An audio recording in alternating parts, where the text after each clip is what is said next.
Welcome back, it's Ryzen, and today we're going to be going over the top 10 strongest wave controllers in Tower of God. Similarly leads to the last video that I made going over the Fisherman. This list does deviate from the tower rankings, and I'll definitely be breaking down exactly why and how. But real quickly before I get into it, join my Discord server, man. Link is in the description. It is one of the best places to discuss Tower of God and other series as well. Additionally, if you like Tower of God content, you're in the right place for it. Got a ton of it on the channel, so be sure to check it out. And if you like what you see, subscribing not only supports the channel, but it ensures that you don't miss any Tower of God videos. And with all that out of the way, let's get right into the video. So, coming in at the number 10 spot, I have Lopopia Ren, and let's just be real. Ren is only in this spot because we don't really know that many wave controllers. The wave controllers are of course the rarest of the 5 main positions, and amongst rankers, we only know 17 wave controllers. That's not to say Ren is a total scrub though. He was a member of the Lopopia family, Jihad's Royal Enforcement Division, and a test admin, and on top of that, he is an anima, giving his combat a ton of versatility. I think the fact that he has all of these things going for him, but is still at the very bottom of the list, is a testament to the strength of those that are ranked above him. In the number 9 spot, I have Han Sung-yu. My reasoning for placing him here is fairly simple. He's not a high ranker. Han Sung-yu is an advanced ranker, meaning that he is at the top 10% of rankers, rather than being a high ranker who are placed at the top 1%. Although he's not a high ranker, he has still proved to be incredibly useful in the Nest arc, even when the battlefield is littered with high rankers and various other insanely powerful individuals. Next up at number 8, I have Karaka. Now Karaka is an interesting one. The main thing that he has going on for him is this insane durability. Even characters like Colovan and Uruk Mazino have acknowledged just how durable he is. But the main reason why he is here is because the character in the next spot actually had a better showing against Colovan. So with that said, coming in at number 7, we have Doan. Now I personally think that Doan is much stronger than Karaka, but the thing is, we can't really say this for 100% certainty, it's mostly interpretation. I spent probably like an hour rereading and searching for like a definitive way to prove that she's objectively stronger than Karaka, but there isn't really too much out there. I consulted with the certified Tower of God professionals in my Discord server, and they couldn't really come up with anything definitive either. I'd say that I mostly have Doan above Karaka because Doan actually managed to effortlessly block one of Colovan's attacks, whereas Karaka struggled immensely to fight Colovan even when being carried by Bomb. Also, just the way SIU writes the character dialogue and even lore regarding these two characters, it seems like Doan is more respected and feared overall, but that's not to say there aren't plenty of good arguments for Karaka being stronger as well. You could easily bring up Karaka's insane hacks, also his position as a slayer in conjunction with his potential of being a boss, or like a Prince of Jihad, or you know, whatever, and you can even highball him by scaling him to Yuri based off statements during their fight. But overall, I think putting Doan above Karaka is the most logical thing to do, but feel free to swap these two characters based off of your interpretation. Alright, so for the number 6 spot, this is where the video gets incredibly complex.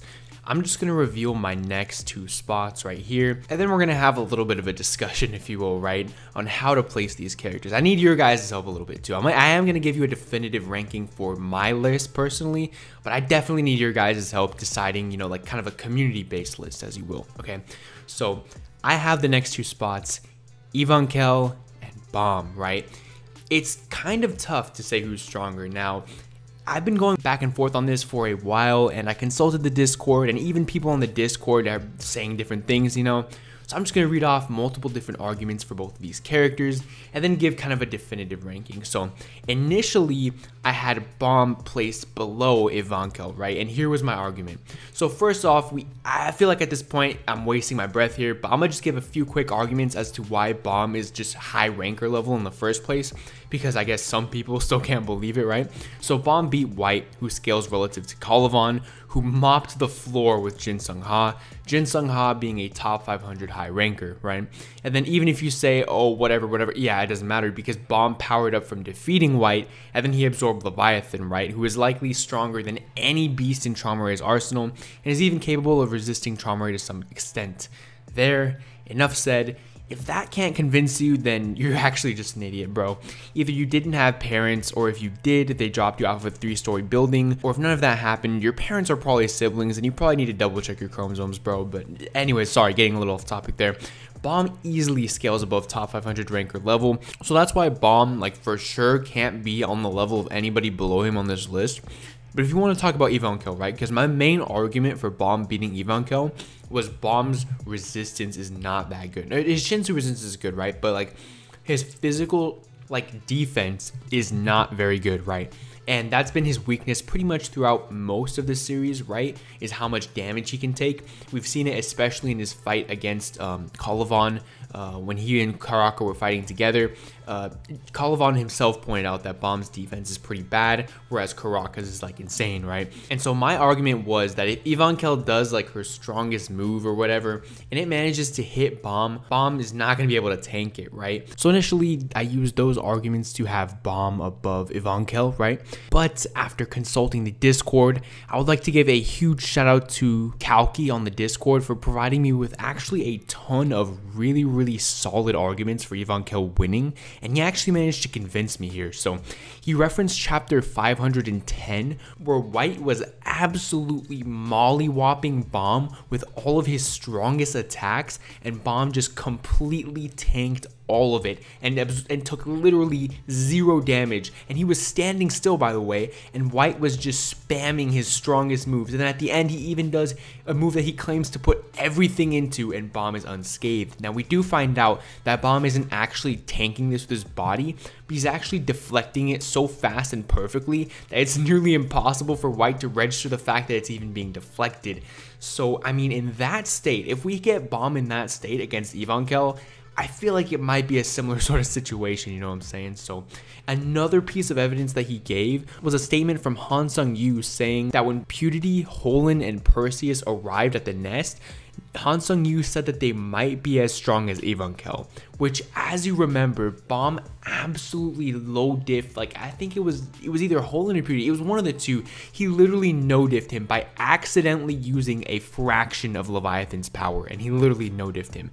So current Bomb right now with Leviathan, I do think, because of, you know, those good arguments that was given to me by Kalki in the Discord, I do definitely believe that Bomb is above Yvonkel, right? There was also arguments, we're kind of having a long debate about it. There was also really good arguments by Raikumo talking about how Bomb could beat her without Leviathan, which I do think is possible. That's a much better argument, but I think with Leviathan, Bomb in this state, plus we take the White buffs that he achieved, on top of the fact that, you know, before the buffs from White, he was still tanking those attacks, I feel like it's just more of a mismatch at this point, really. So have Bomb placed comfortably above Yvonkel. But again, if you want to have arguments to kind of debunk that, you could try to make the argument like, you know, I was probably honestly going to do, and say that like, oh, in terms of being consistent with the show's themes, Yvonkel has to be stronger than Bomb because she's still kind of like his mentor in a way. But honestly, that's kind of stupid. So again, at the number 6 spot, we have Yvonkel, and then at number 5, we have Bomb. Coming into the number 4 spot, I have Baek Ryun. Now I'm putting him above Bomb and Yvonkel simply because we don't have any proof whatsoever that their Shinsu is on the level of Baek Ryun's. I'd probably be comfortable saying that Bomb could beat him like with pure hands, but keep in mind, Baek Ryun is somebody that is so talented. He was immediately recognized as an insane prodigy by both Hiden and Yurek Mizuno. Very similarly to Bomb, actually, now that I think about it. But what Baek Ryun has over Bomb is experience and focus on mastering the art of Shinsu like purely. On the other hand, most people are probably saying, well, duh, he's obviously stronger than Bomb. Why is he so low on this list? And for that, I say this. I believe tower rankings take into account recognition, influence, and political power just as much as physical power and skill, and I personally believe that a lot of the weight in Baek Ryun's insanely high ranking is due to his position as the head of Woolhaek Song. There are probably going to be a lot of people getting mad I put him so low, and then there's even going to be some people thinking that I should put him below Bomb. So hopefully my middle of the road approach is something that we can all agree to at least understand. Alright boys, I feel like at this point my entire list is controversial, bro.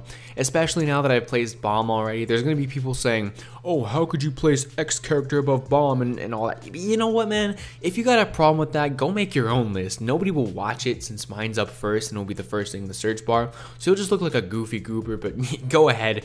Link it to me and we'll all just roast you on Discord, bro. Anyways, coming in at number 3, we have Hannah Yeon. Not much to say here, she's a family head and the strongest flame user in the tower. Just by being a family head, she scales comfortably above Balm, and also because of the reasoning that I gave before about Baek Ryun's ranking mostly being to the fact that he's the head of Wohaeksong. I do not think he is family head level yet, so that's why I have her here. She is stated to be able to surpass Ha Yurin when she's angry, so you could scale her above our number 2 spot if she's bloodlusted, but if she's not bloodlusted, then I guess this is where she belongs. As for our number 2 spot, I have Po Bidao Gustong. People may give me pushback for him not being number 1, but trust me when I say I got some insane stuff for our number 1 spot. The reason why he's all the way at the number 2 spot, however, besides his family head status, is the fact that he's pretty much a Shinsu genius. You know, he's the nerd of the series, right? Constantly researching, inventing, rewriting, and adapting Shinsu. And although he's mainly a support type character, we've seen him do insane things, such as blow up hundreds of low PBS ships with the flick of his fingers. And honestly, I feel like he has a lot of things that he's hiding from not only us readers, but from Jihad and the other families as well. And I feel like we don't really have to explain why Gustong is so elite, so let's just move on to our number 1 spot, who is Eurasia Blossom, head of the Eurasia family. Now, one of the minor reasons why I have her ranked above Hana Yeong and Gustong is because she's ranked above them in the tower rankings, despite actually being looked down upon by other family heads for neglecting her duties. It's just kind of a little bit of a testament to her power, and it's kind of interesting, you know? She's also been stated to be the best family head in terms of Shinsu control, which is an absolutely insane statement. If you're wondering why she's above Gustong, it is also flat out stated that she's superior to him on the battlefield, and Gustong himself has even canonically publicly stated that he is envious of her superiority. Also, this was shown to me by Remorsefuls on Discord, but apparently she can accelerate Shinsu, which can just straight up genocide a floor. Yeah, none of this stuff is actually on the webtoon, but the author himself confirmed it and it is canon, so let me just read it to you for a moment. Her ability to control Shinsu even allowed her to instantly kill 99% of the population just by accelerating the Shinsu around. While Gustong used Shinsu to assist in both combat as a support wave controller, Blossom used the Shinsu to directly strike her opponent in battle as an offensive wave controller. Her way of controlling Shinsu was very violent and unpredictable, even with the other family heads getting out of her way when she started attacking. Yeah, that just backs it up, bro. The other family heads of what? Nah, it's all over, bro. These statements simply seal the deal, crowning Eurasia Blossom the strongest wave controller in Tower of God. That's about it for the list. Definitely let me know what you guys think in the comments below. If you enjoyed the video, consider supporting me by leaving a like and subscribing to the channel for more Tower of God videos. I already made one of these for Fisherman and I intend on going over every single position. If you'd like to take your sport to the next level, I have a Patreon you can check out in the description. Shout out to Olibanus, special shout out to Demon God Kane, Gavin, and Nicholas for being a regular tier patrons, and a massive shout out to our newest patron, Remorseful, for being an Axis tier patron, man. The support from all you guys truly means the world to me. Patrons get benefits like early chapter reviews and video requests and stuff like that, so definitely check it out. Also the Discord server, don't forget to join that, and I'll see you guys in the next video. Peace out.